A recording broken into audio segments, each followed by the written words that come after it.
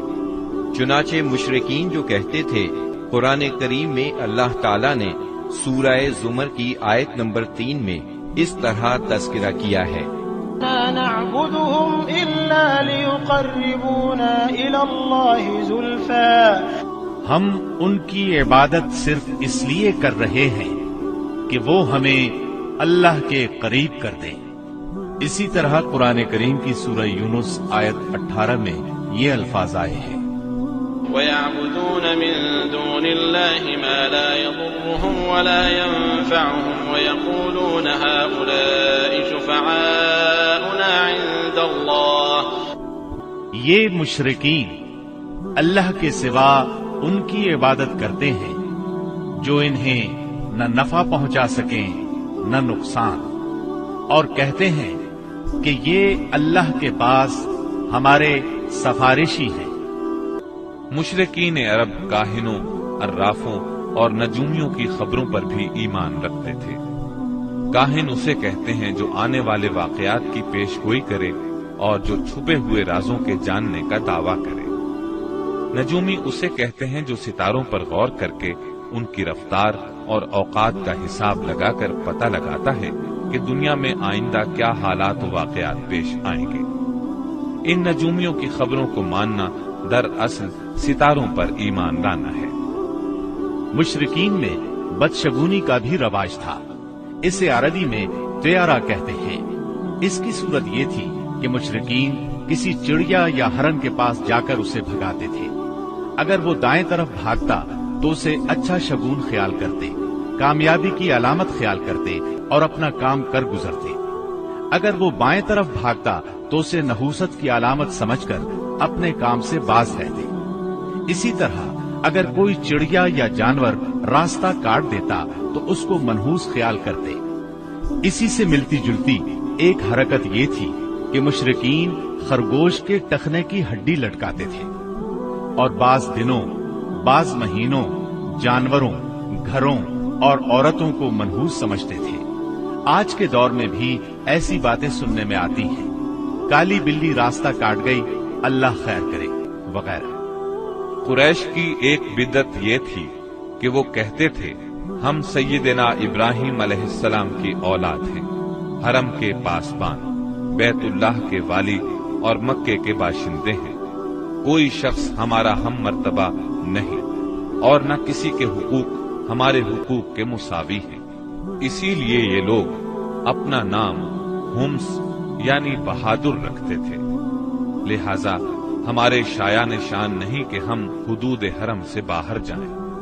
چنانچہ حج کے دوران میں یہ لوگ عرفات نہیں جاتے تھے اور نہ وہاں سے افاضہ کرتے تھے، بلکہ مزدلفہ ہی میں ٹھہر کر وہیں سے افاضہ کر لیتے تھے۔ اللہ تعالی نے اس بدعت کی اصلاح کرتے ہوئے سورہ بقرہ کی آیت 199 میں فرمایا، ثم افیضوا من حیث افاض الناس، یعنی تم لوگ بھی وہیں سے افاضہ کرو جہاں سے سارے لوگ افاضہ کرتے ہیں۔ ان کی ایک بدعت یہ بھی تھی کہ انہوں نے بیرون حرم کے باشندوں کو حکم دے رکھا تھا کہ وہ حرم میں آنے کے بعد پہلا طواف ہمس سے حاصل کیے ہوئے کپڑوں ہی میں کریں۔ چنانچہ ان کا کپڑا اگر دستیاب نہ ہوتا تو مرد ننگے طواف کرتے اور عورتیں اپنے سارے کپڑے اتار کر صرف ایک چھوٹا سا کھلا کرتا پہن لیتی اور اسی میں طواف کرتی، اور دوران طواف یہ شعر پڑھتی، اليوم يبدو بعضه أو كله وما بدأ منه فلا أحله۔ آج کچھ یا ساری شرمگاہ کھل جائے گی، لیکن جو کھل جائے میں اسے دیکھنا حلال قرار نہیں دیتی۔ اللہ تعالی نے ان خرافات کے خاتمے کے لیے سورہ آراف کی آیت نمبر 31 میں فرمایا، یا بنی آدم خذوا زینتکم عند کل مسجد، یعنی اے آدم کے بیٹو، ہر مسجد کے پاس اپنی زینت اختیار کرو۔ یہی دین یعنی شرک و بت پرستی اور توہمات و خرافات پر مبنی عقیدے والا دین عام اہل عرب کا دین تھا۔ اس کے علاوہ جزیرت العرب کے مختلف اطراف میں یہودیت، مسیحیت، مجوسیت اور سابئیت نے بھی قدم جما لیے تھے۔ جزیرت العرب میں یہود کا دور اس وقت سے شروع ہوتا ہے جب فلسطین میں بابل اور آشور کی حکومت کی فتوحات کی وجہ سے یہودیوں کو اپنا وطن چھوڑنا پڑا۔ اس حکومت کی سخت گیری اور بخت نصر کے ہاتھوں یہودی بستیوں کی تباہی اور ویرانی، ان کے ہیکل کی بربادی اور ان کی اکثریت کی ملک بابل سے جلا وطنی کا نتیجہ یہ ہوا کہ یہود کی ایک جماعت فلسطین چھوڑ کر حجاز کے شمالی اطراف میں آ بسی اور یثرب، خیبر اور تیماء میں آباد ہو کر یہاں اپنی باقاعدہ بستیاں بسا لی، قلعے تعمیر کر لیے اور گڑھیاں بنا لی۔ وطن چھوڑ کر آنے والے ان یہود کے ذریعے عرب باشندوں میں کسی قدر یہودی مذہب کا بھی رواج ہوا اور اسلام کے ظہور سے پہلے اس کو بھی ایک اچھی بھلی حیثیت حاصل ہو گئی۔ اسلام کے ظہور کے وقت مشہور یہودی قبائل یہ تھے: خیبر، نذیر، مستلق، قریظہ اور قینقاع۔ جہاں تک عیسائی مذہب کا تعلق ہے، بلاد عرب میں اس کی آمد حبشی اور رومی قبضہ گیروں اور فاتحین کے ذریعے ہوئی۔ یمن پر حبشیوں کا قبضہ پہلی بار 340 عیسوی میں ہوا اور 378 عیسوی تک برقرار رہا۔ اس دوران یمن میں مسیحی مشن کام کرتا رہا۔ قریباً اسی زمانے میں ایک متقی اور پرہیزگار شخص فیمیون نجران پہنچا اور وہاں کے باشندوں میں عیسائی مذہب کی تبلیغ کی۔ نجران کے لوگوں کو اس کے دین میں کچھ ایسی سچی علامات نظر آئیں کہ وہ عیسائی ہو گئے۔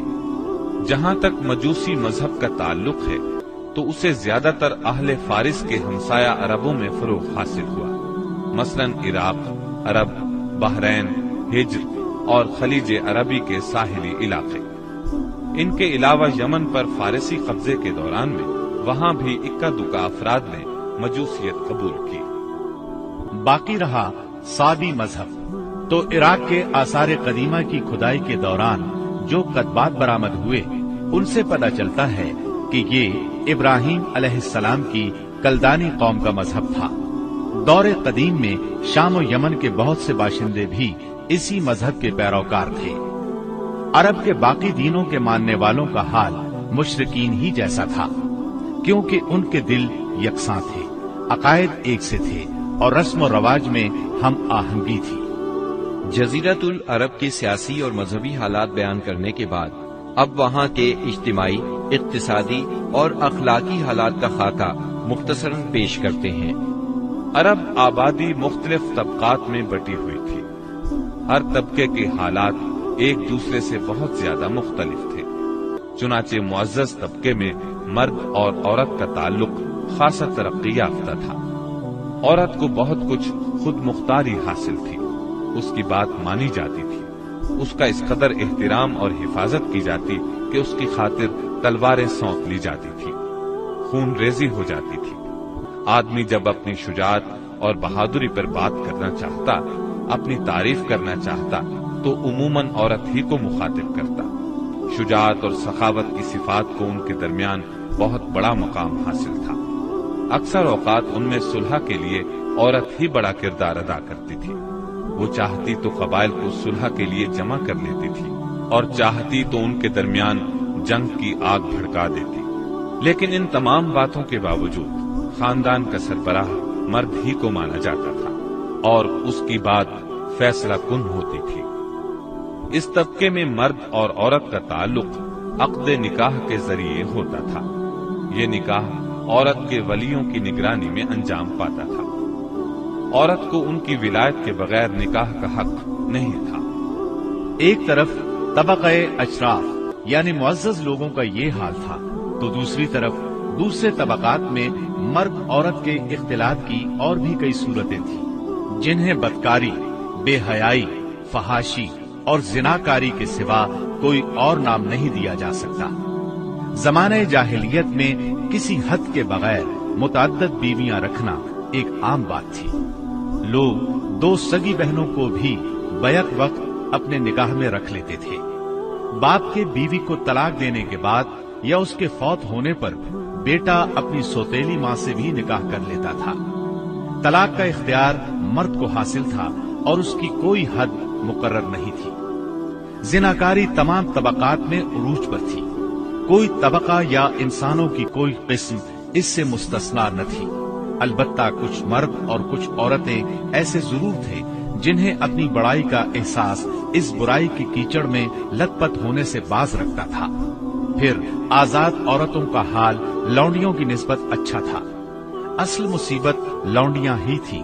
ایسا لگتا ہے جیسے ان جاہلوں کی اکثریت اس برائی کی طرف منسوب ہونے میں کوئی آر بھی محسوس نہیں کرتی تھی۔ جاہلیت میں باپ بیٹے کا تعلق بھی مختلف نوعیت کا تھا۔ کچھ تو ایسے تھے جو کہتے تھے انما اولادنا بیننا اکبادنا تمشی علی الارض، یعنی ہماری اولاد ہمارے کلیجے ہیں جو روئے زمین پر چلتے پھرتے ہیں۔ جبکہ دوسری طرف کچھ لوگ ایسے بھی تھے جو لڑکیوں کو رسوائی اور خرچ کے خوف سے زندہ دفن کر دیتے تھے اور بچوں کو فقر و فاقے کے ڈر سے مار ڈالتے تھے۔ تاہم یہ کہنا مشکل ہے کہ یہ سنگ دلی بڑے پیمانے پر رائج تھی، کیونکہ عرب اپنے دشمنوں سے اپنی حفاظت کے لیے دوسروں کی بنسبت کہیں زیادہ اپنی اولاد کو بہتر سمجھتے تھے اور اس بات کا احساس بھی رکھتے تھے۔ مطلب یہ کہ مجموعی طور پر ان کی حالت بہت کمزور تھی، عقل سے عاری تھی اور ذلت میں گھری ہوئی تھی۔ جہالت نے ان کو اپنے گھیرے میں لیا ہوا تھا۔ خرافات کا دور دورہ تھا، لوگ جانوروں جیسی زندگی گزار رہے تھے، عورت بیچی اور خریدی جاتی تھی، بعض اوقات اس سے مٹی اور پتھر جیسا سلوک کیا جاتا تھا۔ قوم کے باہمی تعلقات کمزور بلکہ ٹوٹے ہوئے تھے۔ رہ گئی حکومتیں تو ان کو صرف اپنا خزانہ بھرنے سے غرض تھی یا مخالفوں پر فوج کشی کرنے کی فکر۔ اقتصادی حالت بھی خراب تھی، صرف تجارت ان کے نزدیک ضروریات زندگی حاصل کرنے کا سب سے اہم ذریعہ تھی، اور تجارت کے لیے امن و سلامتی کی فضا کا ہونا ضروری ہے، ورنہ تجارتی آمد و رفت نہیں ہو سکتی۔ جبکہ ان کا حال یہ تھا کہ سوائے حرمت والے مہینوں کے امن اور سلامتی کا کہیں وجود نہ تھا۔ یہی وجہ ہے کہ صرف حرمت والے مہینوں میں عرب کے مشہور بازار اوکاز، ذی المجاز اور مجنہ لگتے تھے۔ جہاں تک صنعتوں کا معاملہ ہے تو عرب اس میدان میں ساری دنیا سے پیچھے تھے۔ کپڑے کی بنائی اور چمڑے کی دباغت وغیرہ کی شکل میں جو چند صنعتیں پائی بھی جاتی تھی وہ زیادہ تر یمن، ہیرا اور شام سے ملے ہوئے علاقوں میں تھی۔ البتہ اندرون عرب گلہ بانی اور کھیتی باڑی کا کسی قدر رواج تھا۔ ساری عرب عورتیں سوت کاٹتی تھیں، لیکن مشکل یہ تھی کہ سارا مال و متاع ہمیشہ لڑائیوں کی زد میں رہتا تھا۔ غربت عام تھی، لوگ ضروری لباس تک سے محروم تھے۔ یہ بات تو مشہور ہے کہ اہل جاہلیت میں کمینی اور رذیل عادات پائی جاتی تھی، عقل کے خلاف باتوں کی بھرمار تھی، تاہم ان میں کچھ پسندیدہ اخلاق بھی تھے۔ ان اخلاق کو دیکھ کر انسان دنگ رہ جاتا تھا۔ نمبر 1، کرم و سخاوت۔ یہ اہل جاہلیت کی خوبی تھی جس میں وہ ایک دوسرے سے آگے نکل جانے کی کوشش کرتے تھے، اور اس پر فخر کرنے کا عالم یہ تھا کہ عرب کے آدھے اشعار اسی کی نظر ہو جاتے تھے۔ اس وصف کی بنیاد پر کوئی اپنی تعریف کرتا تھا تو کوئی دوسروں کی۔ حالت یہ تھی کہ سخت سردی اور بھوک کی حالت میں بھی کوئی مہمان آ جاتا اور میزبان کے پاس اپنی سواری والی اونٹی کے سوا کچھ نہ ہوتا، اور کنبے کی ضرورت پوری کرنے کا ذریعہ بھی صرف وہی سواری ہوتی تو اپنے مہمان کے لیے ذبح کر دیتا۔ یہ ان کے کرم ہی کا نتیجہ تھا کہ بڑی بڑی دیت اور مالی ذمہ داریاں اٹھا لیتے تھے، اور اس طرح انسانوں کو بربادی اور خون ریزی سے بچا کر دوسرے رئیسوں اور سرداروں کے مقابل فخر کرتے تھے۔ وہ جوا کھیلتے تھے۔ ان کا خیال تھا یہ بھی سخاوت کی ایک راہ ہے، کیونکہ انہیں جو نفع حاصل ہوتا یا نفع حاصل کرنے والوں کے حصے سے جو کچھ زائد بچ رہتا اس کو وہ مسکینوں کو دے دیتے تھے۔ اسی لیے قرآن پاک نے شراب اور جوئے کے نفع کا سرے سے انکار نہیں کیا، بلکہ سورہ بقرہ کی آیت 219 میں فرمایا وَإِثْمُهُمَا أَكْبَرُ مِن نَّفْعِهِمَا، یعنی ان دونوں کا گناہ ان کے نفع سے بڑھ کر ہے۔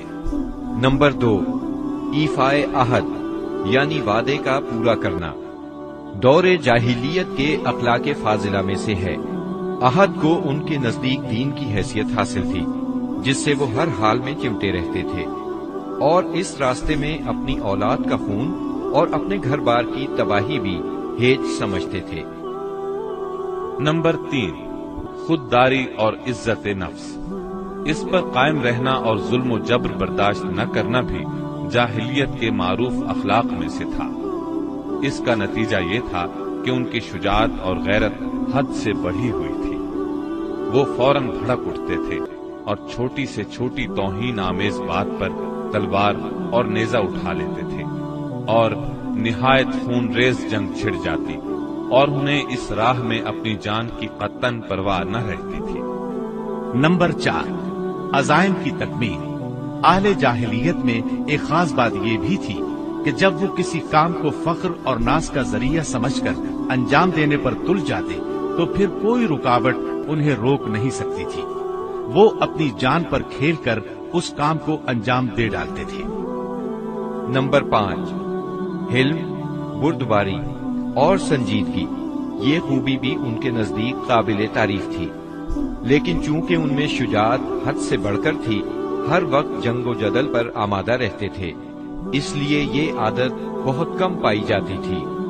نمبر 6، بدوی سادگی، یعنی رہن سہن کی الجھنوں اور داؤ پیچ سے ناواقف تھے۔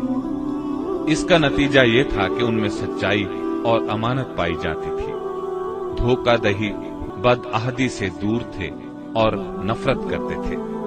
ہم سمجھتے ہیں کہ جزیرت العرب کو ساری دنیا سے جو جغرافیائی نسبت حاصل تھی، اس کے علاوہ یہی وہ قیمتی اخلاق تھے جن کی وجہ سے اہل عرب کو بنی نوع انسان کی قیادت اور رسالت عامہ کا بوجھ اٹھانے کے لیے منتخب کیا گیا تھا، کیونکہ یہ اخلاق اگرچہ بعض اوقات شر اور فساد کا سبب بن جاتے تھے اور ان کی وجہ سے المناک حادثات بھی پیش آ جاتے تھے، لیکن اپنی نوعیت کے بڑے قیمتی اخلاق تھے۔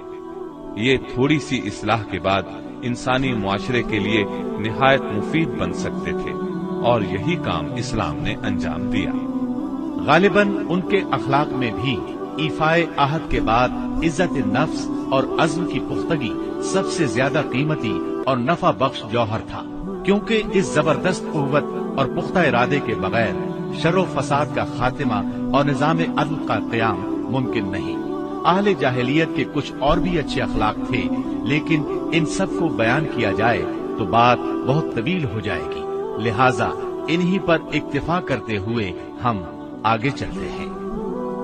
ہمارے رسول مقبول محمد صلی اللہ علیہ وسلم کی ولادت باسعادت موسم بہار میں پیر کے دن صبح صادق کے بعد اور طلوع آفتاب سے پہلے 9 ربیع الاول سن عام الفیل 20 یا 22 اپریل 571 عیسوی کو مکہ مکرمہ میں ہوئی۔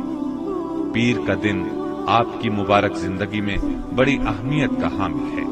سیدنا ابن عباس رضی اللہ عنہ فرماتے ہیں کہ آپ پیر کو پیدا ہوئے، پیر کے دن آپ کو نبوت سے سرفراز فرمایا گیا، سوموار ہی کو مکے سے مدینے کی طرف ہجرت کے لیے نکلے، سوموار ہی کو آپ مدینہ منورہ تشریف لائے، اور آپ نے پیر ہی کے دن اس دار فانی کو خیر باد کہا۔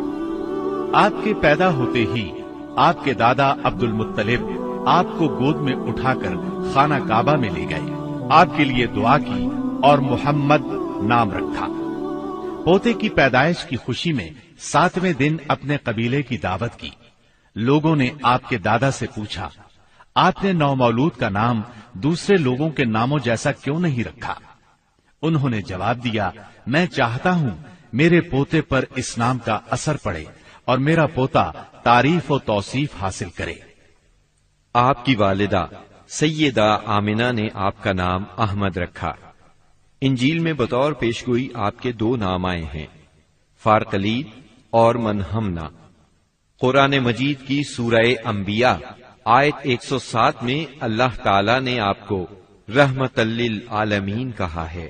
وما ارسلناك الا رحمة للعالمین، یعنی ہم نے آپ کو تمام جہانوں کے لیے رحمت بنا کر بھیجا ہے۔ آپ کا نسب نامہ اس طرح ہے: محمد بن عبداللہ بن عبد المطلب بن ہاشم بن عبد مناف بن قصی بن کلاب بن مرہ بن کعب بن لعی بن غالب بن فہر بن مالک بن نذر بن کنانہ بن خزیمہ بن مدرکہ بن الیاس بن مزر بن نزار بن معد بن عدنان۔ اس بات پر سب کا اتفاق ہے کہ عدنان سیدنا اسماعیل علیہ السلام کی نسل سے ہیں، لیکن دونوں کے درمیان میں کتنی پشتیں ہیں اور ان کے نام کیا کیا ہیں، اس میں بہت اختلاف پایا جاتا ہے۔ آپ کی والدہ کا نام سیدہ آمنہ تھا۔ سیدہ آمنہ کے والد وہب بن عبد مناف بن زہرہ بن کلاب تھے۔ یہ وہی کلاب ہیں جو والد کی طرف سے بھی نبی صلی اللہ علیہ وسلم کے نسب نامے میں آتے ہیں۔ ان کا اصل نام عروہ یا حکیم تھا، لیکن کتوں کے ذریعے بکثرت شکار کھیلا کرتے تھے، اس لیے کلاب کے نام سے مشہور ہو گئے۔ عربی میں کلاب کتوں کو کہتے ہیں۔